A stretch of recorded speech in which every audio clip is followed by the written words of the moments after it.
Monsieur le Président, mes chers collègues.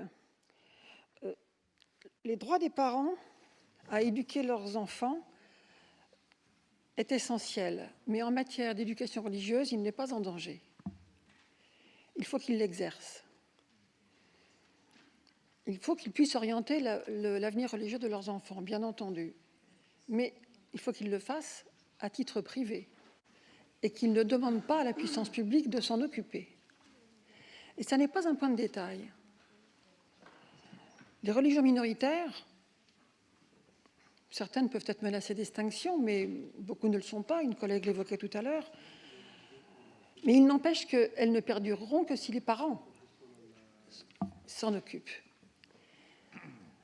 La coexistence pacifique est nécessaire, bien évidemment, mais elle ne saurait être une injonction. Elle ne saurait être quelque chose qui se décide au niveau de l'État. Il y a quelque chose, un philosophe français qui est du XIXe siècle, qui est un prêtre dominicain français du début du XIXe siècle, qui s'appelle Henri Lacordaire, et qui a dit « Entre le fort et le faible, le riche et le pauvre, le maître et l'ouvrier, c'est la liberté qui opprime et la loi qui affranchit. » Il faut ici entendre non pas que la liberté des individus serait menacée, bien au contraire, mais que c'est la liberté des puissants qui pourrait s'imposer. Et en ce sens, la loi libère les puissants. Il faut être donc très attentif à cette question, parce que on parle des enfants, les enfants sont des cerveaux vierges, ont confiance en leurs parents, ont confiance en leurs éducateurs, mais il faut qu'ils puissent faire leur choix. Et s'ils ont reçu à l'école une éducation religieuse dans le cadre strict des programmes et donc d'une injonction d'État, à ce moment-là, ils n'ont plus le choix, ils n'ont plus la liberté de décider, sauf de s'opposer. Et ce n'est pas pareil que de s'opposer ou que de choisir. En conscience, à l'adolescence ou plus tard, ou de partir, quitter une religion et puis y revenir éventuellement.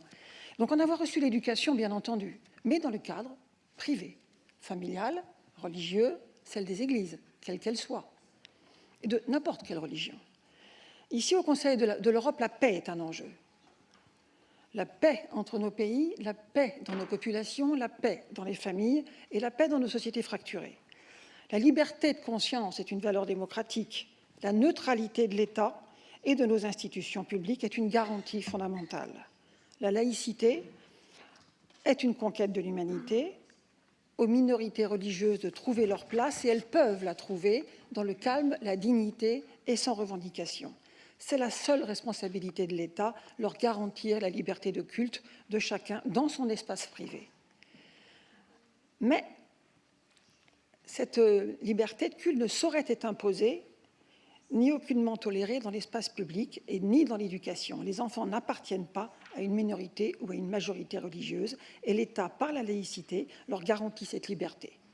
Aux parents, aux religieux d'assumer leurs responsabilités, d'assurer cet enseignement dans leur propre espace, familial ou religieux, sans rien demander à la puissance publique. Évidemment, des aménagements sont possibles. Ça a été évoqué, le concordat, par exemple, ici, en Alsace. Mais aussi dans les établissements privés sous contrat d'association avec l'État français, établissements souvent confessionnels, mais où l'éducation, l'enseignement qui est donné aux enfants, c'est le programme de l'État national, et la partie religieuse est faite ailleurs, dans l'établissement, mais en dehors, et il n'est pas obligatoire. Les enfants inscrits dans ces écoles peuvent ne pas y aller en toute liberté, et même, je dirais presque plus, dans l'indifférence de leurs éducateurs. C'est donc essentiel de considérer que la liberté libère, la liberté asservie quand elle s'impose à des enfants. Et je voudrais terminer, parce qu'en France, c'est compliqué en ce moment, l'alimentation dans les établissements scolaires, les solutions ont été trouvées pour ceux qui ne mangent pas un certain nombre d'aliments. Eh bien, il y a des doubles repas, qui sont proposés aux enfants et ils peuvent choisir de ne pas manger les produits qui ne leur conviennent pas. C'est tout simple à faire. Il n'y a pas à le revendiquer. En conséquence, je ne suis pas favorable au vote de ce texte. Je vous remercie.